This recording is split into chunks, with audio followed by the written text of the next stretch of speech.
예배자에 나오신 여러분들 축복합니다. 오늘 우리에게 주시는 하나님의 말씀은 사도행전 8장 1절부터 4절의 말씀입니다. 사도행전 8장 1절부터 4절의 말씀입니다.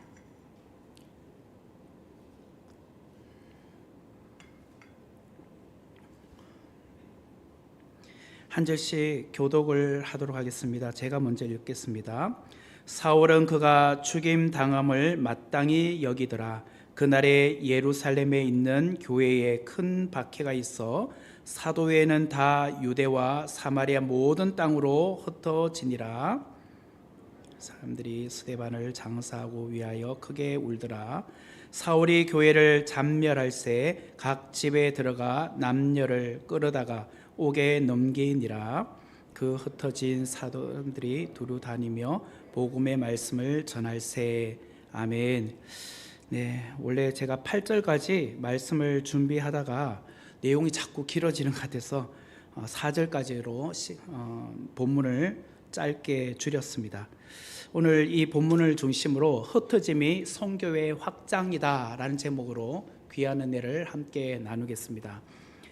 우리가 사도행전 2장부터 쭉 이렇게 훑어서 보면은 교회가 참 건강하게 또 아름답게 성장하고 있는 것을 보게 됩니다. 특별히 사도행전 2장에 보면은 마가의 다락방에서 있었던 오순절 성령 강림 사건으로 인하여서 전무후무한 부흥을 경험하게 되죠. 이로 인하여서 예루살렘 전역으로 복음이 확장되는 것을 보게 됩니다. 베드로의 설교를 듣고 하루에 3,000명 혹은 5,000명이나 되는 많은 사람들이 예수를 믿고 세례를 받는 장면들도 우리가 살펴보았습니다. 하지만 초대 예루살렘 교회는 이런 좋은 면만 있었던 것은 아니죠. 사도행전 5장 말씀에 보면은 아나니아와 삽비라 부부가 성령을 속이고 땅값 얼마를 감춘 사건으로 인하여서 그들이 그 현장에서 죽는 것도 우리가 보게 되었습니다. 그로 인하여서 큰 충격을 받게 되죠. 그리고 사도행전 6장에 가보면 헬라파 과부들이 매일의 구제에 빠짐으로 히브리파 사람들과 갈등이 발생하고 있는 것도 우리가 살펴보았습니다. 이처럼 사탄은 교회 공동체가 잘 되는 것을 가장 싫어합니다. 어떠하든지 교회 공동체가 갈라지기를 늘 바라는 부류가 바로 사탄이죠. 이때 12사도들이 어떻게 이것을 대처했을까? 그들은 교회 공동체를 건강하게 세우기 위하여 성령과 지혜가 충만하여 칭찬받는 사람 7을 정하여서 안수 집사로 세우게 됩니다. 그리고 그들에게 이 행정적인 일을 맡기게 되고, 특별히 12사도들은 오로지 기도하는 일과 말씀 사역에 전무하게 되었습니다. 그러했더니 초대 예루살렘 교회가 한 단계 더 성장하고 성숙하게 되었다라는 것이 우리가 앞에서 살펴본 내용들입니다. 이처럼 초대 예루살렘 교회는 문제가 없었던 교회가 아니었죠. 문제가 있었지만 그 문제를 통하여 하나님을 더 깊이 알아가게 되었고 오히려 하나님을 더 가까이 하게 되는 그런 교회였다라는 거예요. 이것을 오늘 우리들의 교회로 되돌아본다면 우리 선목교회도 사실 문제가 전혀 없는 교회는 아니잖아요. 문제가 있을지라도 우리는 그 문제를, 갈등을 정말 지혜롭게 해결하는 것이 더 중요한 것 같습니다. 우리는 갈등을 묵상하며 그 갈등의 요소를 확대 해석하는 것이 아니라 오히려 하나님께 나아가는 계기로 마련해야 된다. 이것을 오늘 사도행전을 통해서 배우게 되는 교훈입니다. 초대 예루살렘 교회는 넘어지지 않는 교회가 아니라 넘어졌던 부분도 있었습니다. 하지만 다시 일어나는 법, 다시 시작하는 법을 배웠던 교회였습니다. 그러했더니 유대교의 심장부라고 할 수 있는 예루살렘 그 도시에 많은 유대인들이 기독교로 개종하는 역사가 일어나게 되었던 것이죠. 그런데 바로 이때가 어쩌면 가장 중요한 것 같아요. 교회가 성장하고 또 교인이 이렇게 많이 모일 때일수록 정말 중요한 것 같아요. 성도들은 이렇게 생각을 합니다. 교회가 그렇게 어려운 과정들, 아나니아와 삽비라 부부의 사건, 그리고 헬라파 과부들이 소외되었던 부분에 있어서 히브리파 유대인들과 갈등을 가졌던 부분, 이런 걸 통해서 어려움을 겪었잖아요. 그 어려움을 겪으면서도 이제 어느 정도 안정권에 들어가면 우리는 이런 생각을 하게 됩니다. 이제 부흥할 일만 남았구나. 이제 우리는 으쌰으쌰하고 우리끼리 열심히 신앙생활하면 되겠구나. 우리는 그런 생각을 한단 말이에요. 개인적으로도 봐도 고생을 계속 하다가 이제 어느 정도 평안한 날이 다가오면 이제 좋은 일만 남았겠구나 라는 생각을 하게 되잖아요. 그런데 교회의 역사, 기독교 역사를 보면 평안할 때일수록 오히려 고난과 핍박 속에서 교회의 본질을 회복했고 폭발적으로 성장해 왔다라는 것을 보게 됩니다. 평안할 때보다는 오히려 고난과 핍박 속에서 교회가 더 성장했고 또 폭발적으로 또 나아가게 되었다라는 것을 우리는 교회의 역사를 통해서 보게 되더란 거예요. 스데반의 순교 이후에 예루살렘 교회에 큰 박해가 있었잖아요. 그래서 오늘 이 본문에 보면 성도들이 다 흩어지는 것을 보게 됩니다. 오늘 사도행전 8장이 바로 그 이야기입니다. 초대 예루살렘 교회가 폭발적으로 성장하면서 성도들은 예루살렘 교회가 쭉 이렇게 잘 나갔으면 하는 바람을 갖고 있었습니다.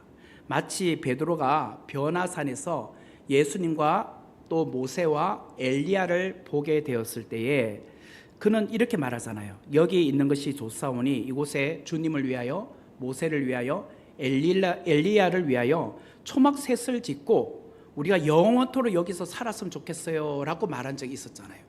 그것처럼 하나님께서 정말 오늘 우리에게 이 고난을 통해서 이제 안정된 삶을 주셨다면 우리가 이처럼 쭉 앞으로 쭉 나갔으면 좋겠어요 라는 생각을 할 수 있잖아요. 그런데 하나님께서는 오히려 그때 환난과 핍박이라는 특별한 방법을 사용하셨다라는 거예요. 예수 그리스도의 복음이 예루살렘의 경계선을 넘으려면 반드시 필요한 것이 환난과 핍박이었다라는 것을 오늘 이 본문을 통해서 보게 됩니다. 그래서 교회가 핍박 가운데 어쩔 수 없이 교회는 성도들이 흩어질 수밖에 없었어요. 그래서 사마리아와 땅끝까지 복음을 전할 수밖에 없었던 환경이 열리고 말았습니다. 이것이 오늘 1절의 말씀을 통해서 보게 됩니다. 1절을 보면 사울은 그가 죽임 당함을 마땅히 여기더라. 그날에 예루살렘에 있는 교회에 큰 박해가 있어 사도 외에는 다 유대와 사마리아 모든 땅으로 흩어지니라. 1절 말씀에 보니까 첫 번째 중간에 그날에라는 단어가 나오는데 여기서 말하는 그날이란 언제냐? 스데반이 순교를 당하는 사건이 있었던 바로 그날을 말해요. 스데반이 돌에 맞아 죽었잖아요.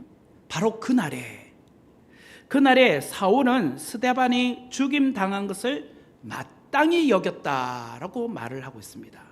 그리고 바로 그날 곧 스데반이 죽임을 당한 날에 예루살렘에 있는 교회에 큰 박해가 일어나게 되었습니다.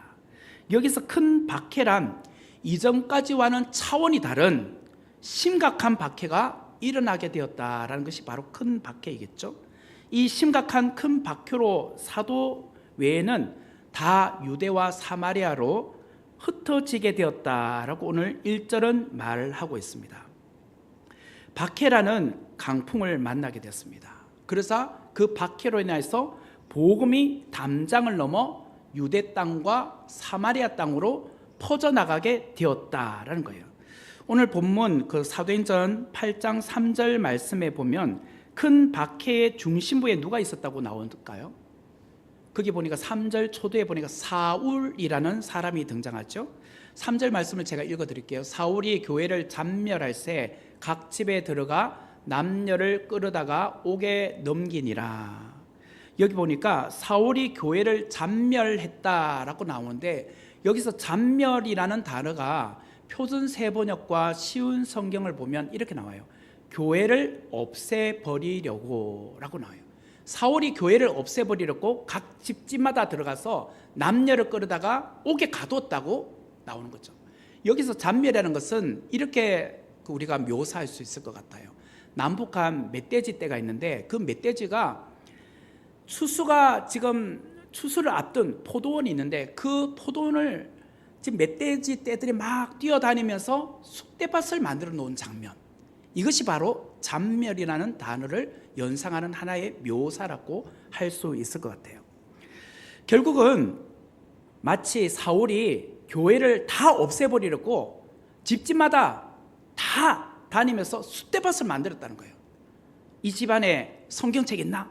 이 집안에 교회를 다니는 사람 있나? 이 집안에 예수 믿는 사람 있나?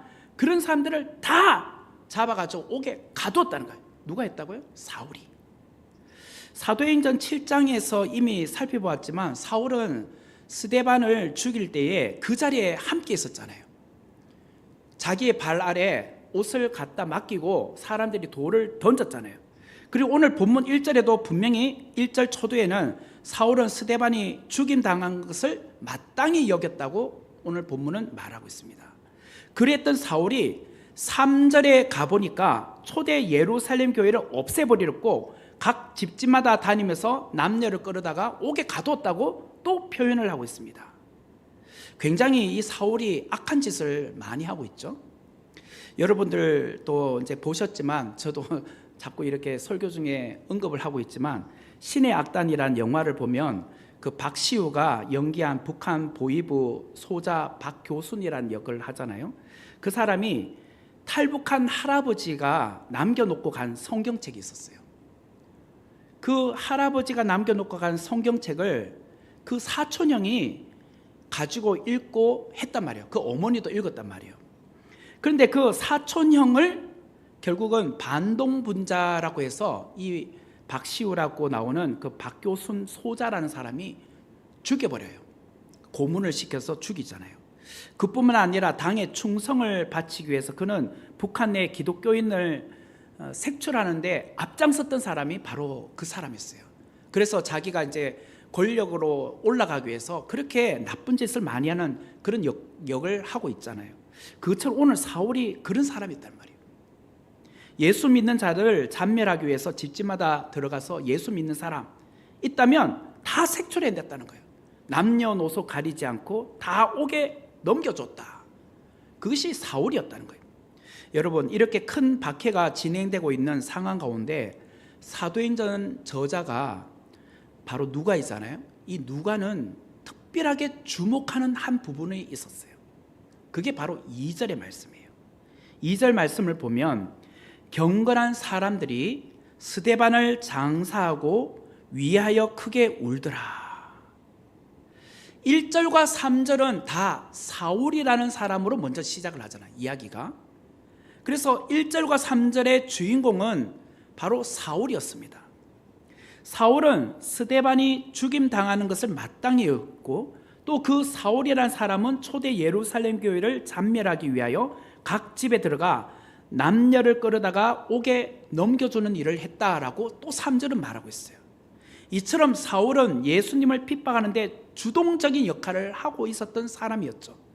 그런데 이렇게 1절과 3절에 사울이 박해하고 핍박하는 그 사이에 2절의 말씀이 삽입되어 있어요.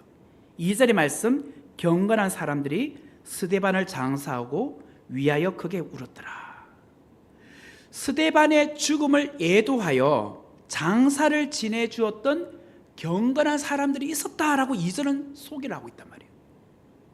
스데반은 지금 공개적으로 처형을 당했습니다. 공개적으로 처형을 당했다는 것은 달리 말하면 누군가가 그 스데반의 시신을 거두어서 장사 지낸 것은 위험한 일이라는 것을 말해주는 거잖아요. 그런데 오늘 이 2절은 경건한 사람들이 지금 공개적으로 처형당한 그 스데반의 시신을 거두어서 장사를 지내주고 크게 그를 위해서 애도했다라고 말을 하고 있어요. 이게 굉장히 중요한 내용이에요. 이것을 오늘 누가는 강조하고 있다는 거예요. 제가 아내와 함께 그 지난주 금요일 날 아마 여러분들 중에 보셨을 수도 있는데 왕과 사는 남자라는 영화라는 것이 있습니다. 제가 그 영화를 봤는데요. 그 영화는 조선 제6대 국왕인 단종 단종이 누군지 알죠? 문종의 아들 단종인데, 그 단종이라는 그 왕이 사실 어렸을 때 왕이 되잖아요. 그러다 보니까 삼촌이었던 수양대군, 나중에 이제 세조가 됐죠. 그 사람이 왕권을 찬탈한단 말이에요. 그리고 그 조카인 단종 노상군으로 강등시켜서 강원도 영월 산골 마을 광천골로 유배를 시킵니다. 그래서 유배를 가는 그 순간부터 그 유배지에서 죽는 그 순간까지 펼쳐지는 이야기를 다룬 이야기가 왕과 사는 남자의 이야기예요. 그 영화의 마지막에 보면 세조는 단종의 시신을 거두는 자는 삼족을 멸한다라고 어명을 내립니다.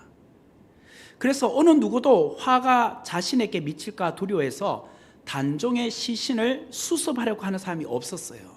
그런데 바로 그때에 강원도 영월 산골 마을의 광천골의 촌장이었던 음홍도라는 사람이 다른 사람들의 만류에도 불구하고 본인이 직접 그 시신을 거둡니다. 그리고 장례를 치러주는 이야기가 나와요. 그리고 그는 세조의 눈을 피하여 가족과 함께 먼 지역으로 도망을 갑니다. 은둔 생활을 해요. 그 부분은 안 나오지만 은둔 생활을 해요. 역사책에 보면 이처럼 그는 위험을 자청하고 있었어요. 그런데 훗날 음홍도라는 이 사람에 대해서 평가가 나오는데, 이거는 제가 이제 역사책에 인터넷을 검색을 해봤더니 숙종 때에 사육신과 함께 영월의 창절사라는 곳에서 배양이 되었고, 순조 때에는 공조판서로 추정이 되었다. 그리고 고종왕 때에는 충의공이라는 시호를 하사받았다고 나와요. 비록 그 당대는 세조가 단종의 시신을 거두면 삼족을 멸한다고 했지만 그 위험을 무릅쓰고 단종을 거두어줬더니 훗날에 이렇게 역사는 평가하고 있다는 거예요. 충의공이라고 이렇게 시호까지 주었다라는 것이죠. 오늘 본문 2절에 나오는 경건한 사람들이 바로 그런 분이 아닐까라는 생각이 들어요. 마치 단종의 시신을 거두는 음홍도와 같은 사람. 사실 그때에 스데반의 시신을 거둔다는 거 쉬운 일이 아니었습니다. 감히 어찌 스데반의 시신을 거둘 수 있습니까? 그런데도 불구하고 경건한 사람들이 그것을 했다는 거예요. 사실 제가 오늘 이 본문 1절과 3절을 그 2절을 빼고 한번 읽어볼게요. 1절과 이어서 3절을 제가 한번 읽어볼게요. 사울은 그가 죽임당함을 마땅히 여기더라.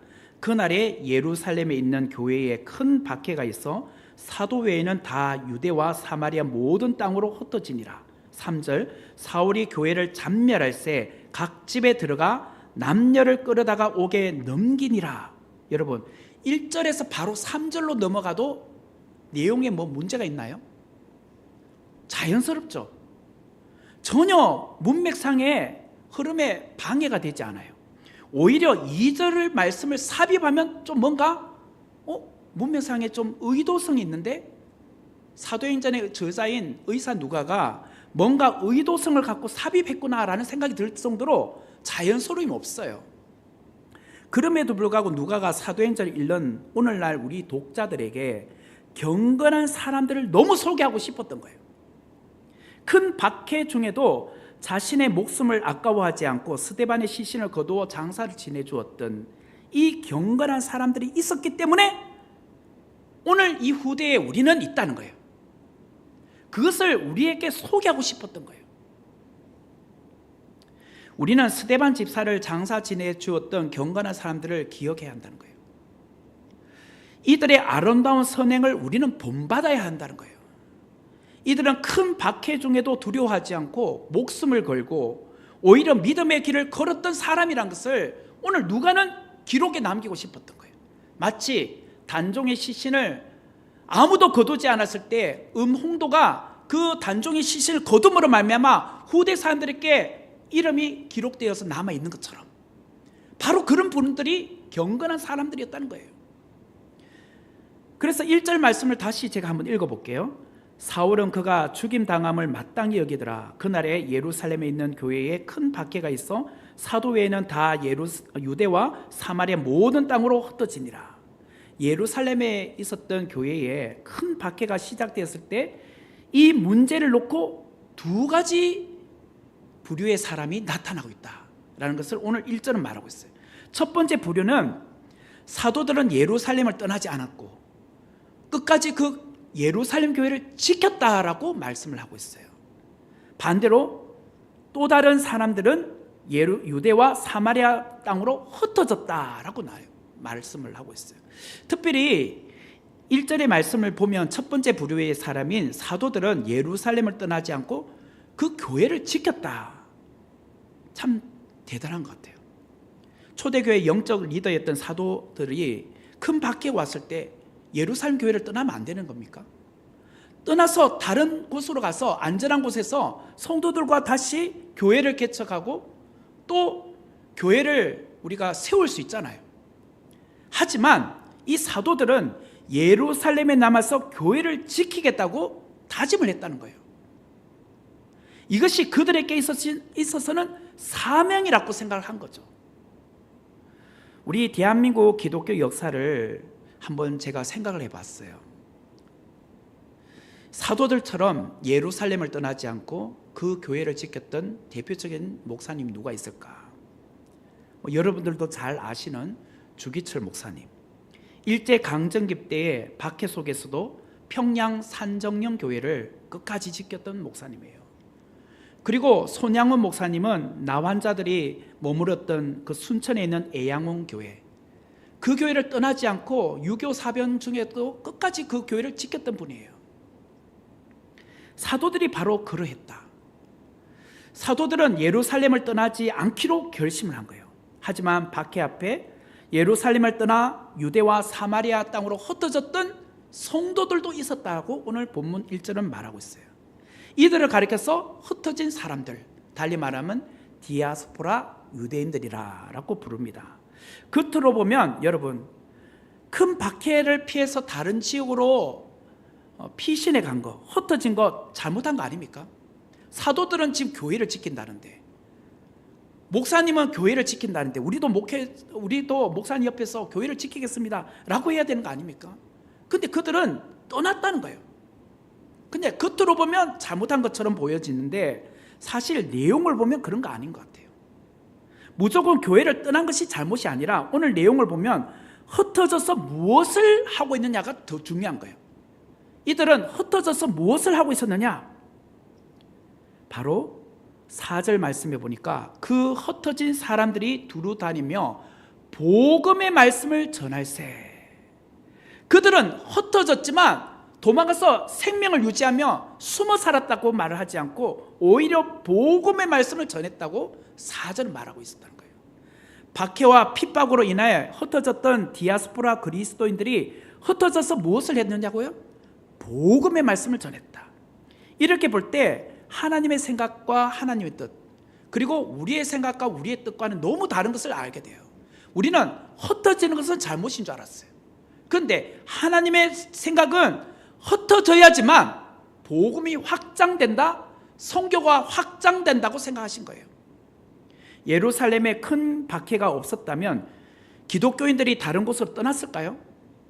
제가 설교 초도에도 말했지만 베드로가 주여 여기가 좋사오니 이곳에 주님을 위하여 하나는 또 모세를 위하여 또 다른 하나는 엘리야를 위하여 제가 초막 3개를 짓겠습니다. 우리가 영원토록 여기서 살면 안 될까요? 라고 베드로가 말했잖아요.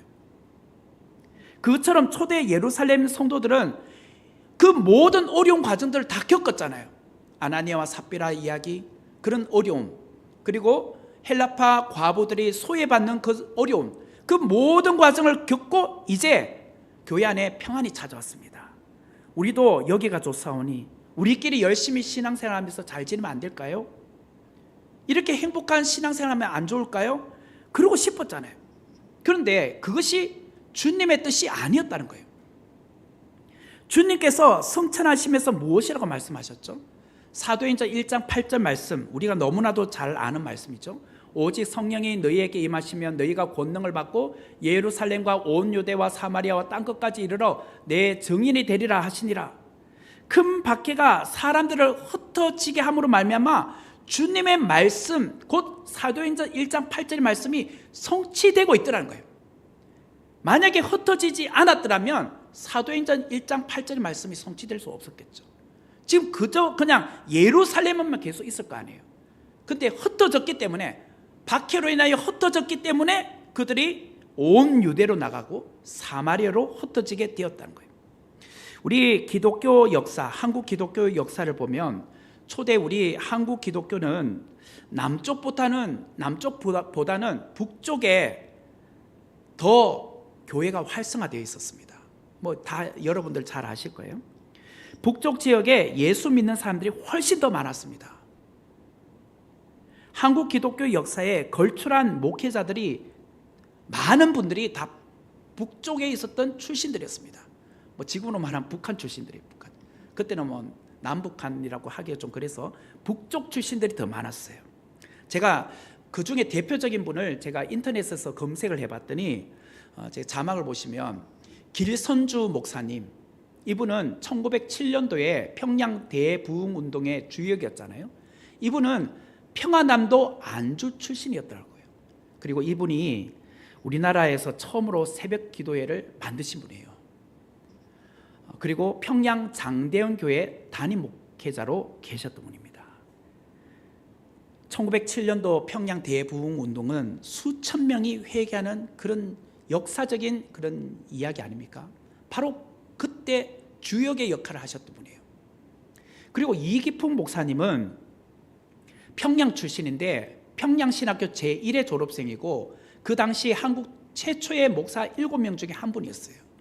이분이 제주도로 가서 선교를 하셨는데 그 척박한 땅 복음의 씨앗이 전혀 뿌리 내리지 않았던 그 제주도에 가셔서 한국의 사도 바울처럼 그렇게 복음을 전하셨던 분이 바로 이기풍 목사님이셨어요.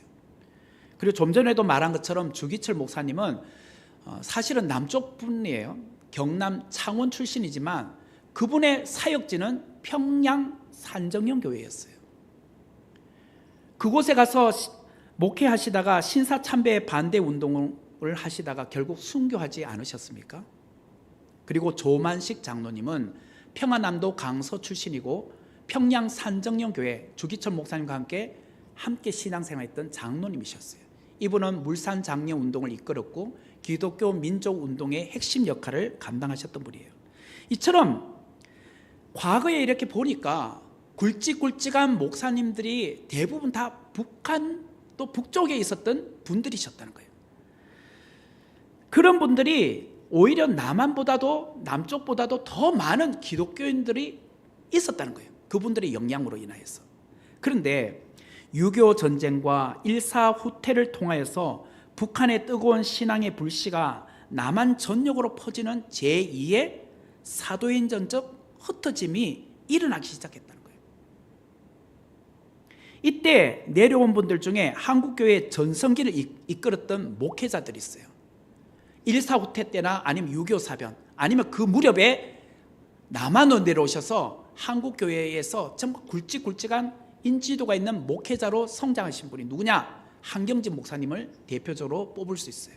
평안남도 강서 출신으로 1945년도에 해방되고 나서 남한으로 내려오셨어요. 그래서 서울 영락교회를 개척하셨고 종교계의 노벨상이라고 하는 템플턴상을 수상하셨어요. 그리고 박윤선 박사님, 우리 이제 합동신학교를 이제 세우셨던 분이신데 이분은 평안북도 철산 출신이고 1.4 후퇴 때 피난을 하셨는데 그때 피난하실 때 다른 걸 다 안 들고 오고 성경 본인이 갖고 있는 원고 그걸 가슴에다 품고 내려온 일화가 있대요. 그리고 이곳 이제 남쪽으로 내려오셔서 부산의 고려신학교 또 총신신학교 그리고 우리 합동신학대학원에서 교수 사역을 하시면서 후학을 양성하셨고 우리나라에서 최초로 성경 66권 주석을 완간하신 분이에요.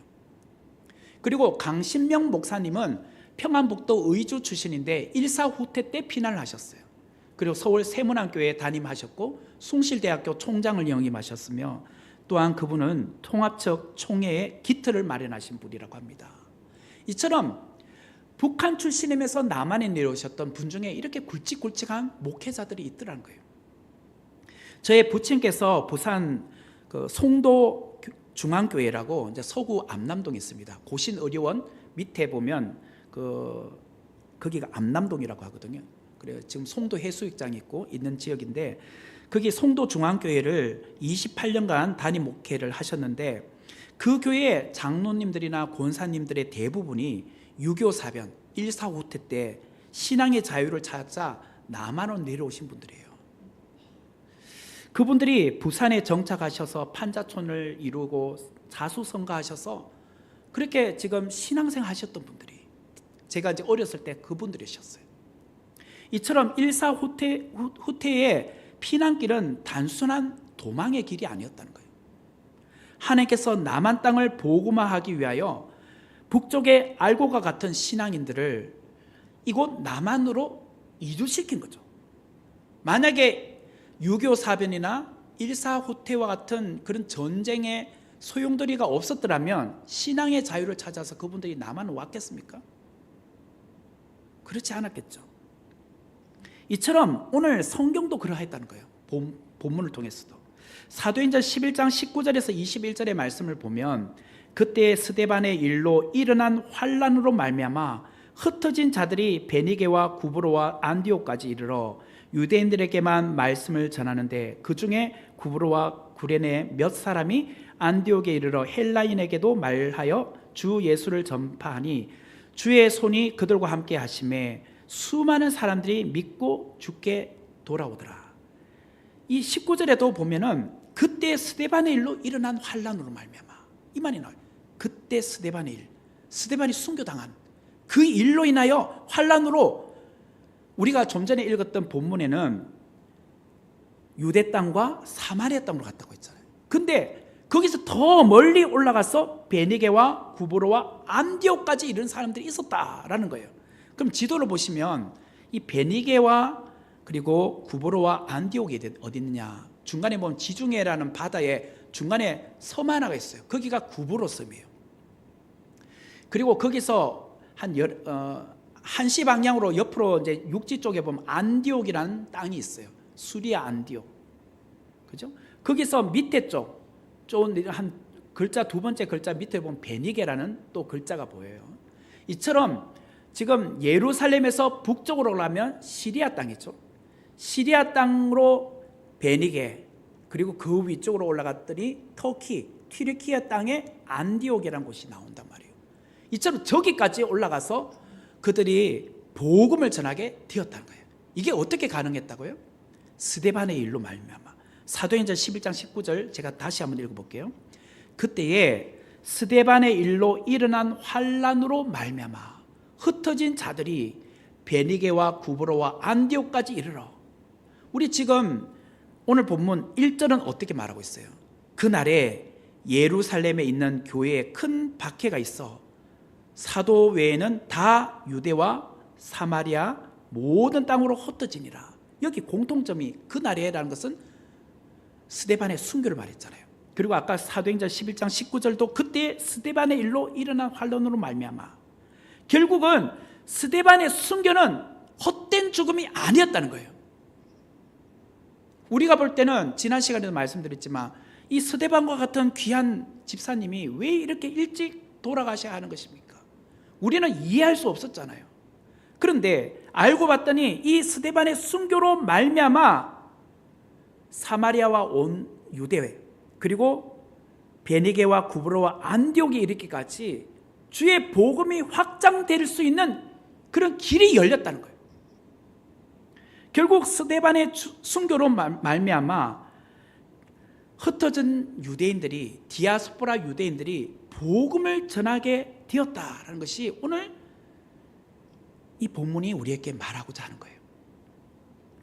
이처럼 고난의 바람을 통하여도 복음은 흘러가게 되더라는 거예요.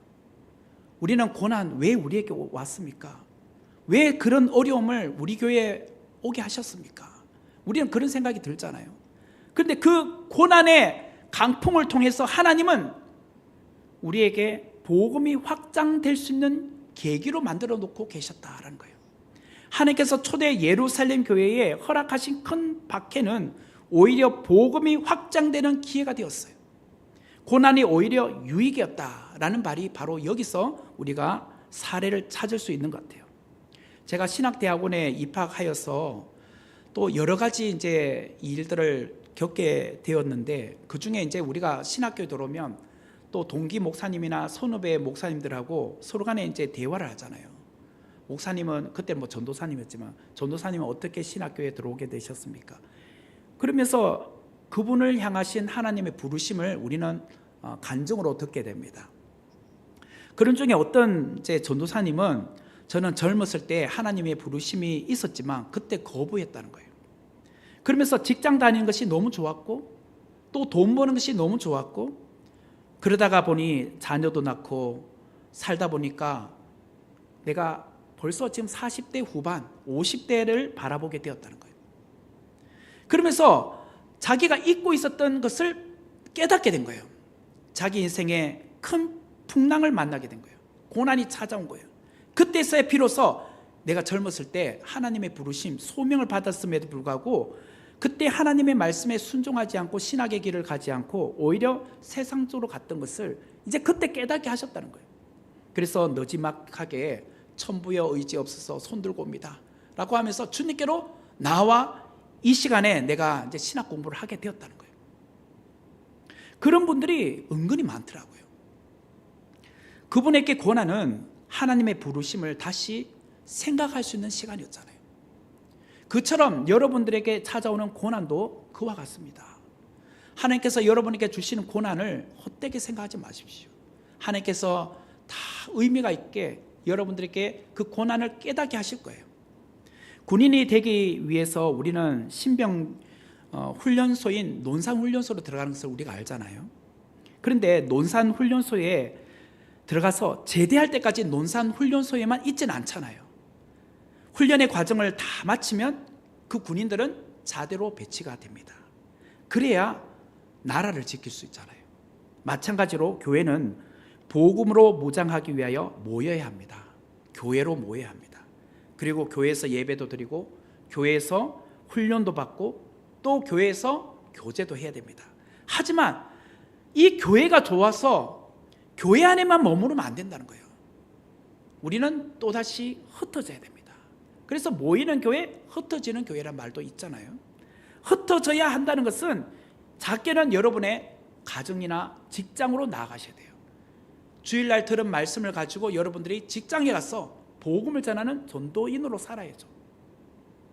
그리고 넓게는 여러분들이 받은 이 복음의 말씀을 가지고 전도 현장, 선교 현장으로도 나가셔야 되지 않겠습니까? 만약 150년 전에 선교사님들이 이 미개한 조선이라는 이 땅에 오지 않았더라면 어떻게 오늘 우리가 복음을 접할 수 있었겠습니까? 예수님을 믿을 수 있었겠습니까? 그들은 한결같이 이 미개한 조선에 복음을 들고 가야겠다는 사명이 있었기 때문에 그들은 흩어진 거예요. 흩어졌기 때문에 오늘 우리에게 이 복음이 온 거예요. 안전한 삶을 다 내려놓고 낯선 삶을 살겠다고 선택했기 때문에 그들이 오늘 우리에게 복음을 전해준 거죠. 모여있는 것을 내려놓고 흩어짐을 선택한 것입니다. 그러므로 복음은 무엇인가? 생명력이 있는 거예요. 복음은 세포 분열과 같은 거예요. 계속해서 확장되는 것이 복음인 것입니다. 그래서 오늘날 교회는 핍박 가운데서도 성장해 왔던 것이죠. 복음은 고난 가운데서도 확장되어 왔던 것이죠. 여러분, 예수님이 바로 디아스포라, 흩어짐을 실천하셨던 분이라는 것을 알고 계십니까? 예수님이 초대 디아스포라인이었어요. 가장 최초의 디아스포라였어요. 2000년 전에 예수님께서 인간의 몸을 입고 이 세상에 오셨잖아요. 인간의 몸을 입고 이 세상에 오지 않으셨다면 우리는 어떻게 되었을까요? 하나님의 보호자 우편에 계시는 것을 연연해 하시고 그 자리에 집착하셨고 그곳에 머물러만 계셨다면 어떻게 오늘 우리가 구원받을 수 있었을까요?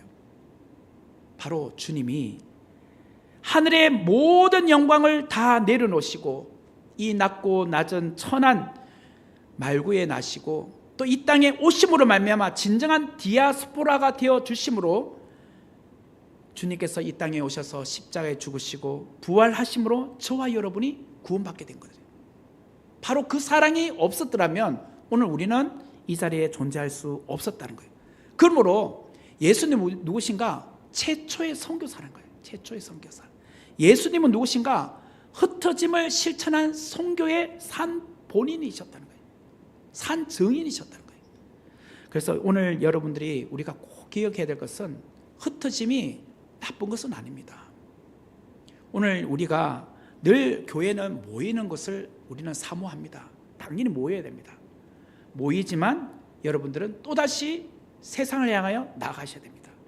일주일 세상을 향하여서 나가서 살 때에 여러분은 선교사로 또 전도자로 살아가셔야 됩니다. 제가 부흥하는 교회, 실패하는 교회 그 책을 읽어보니까 그런 말이 있더라고요.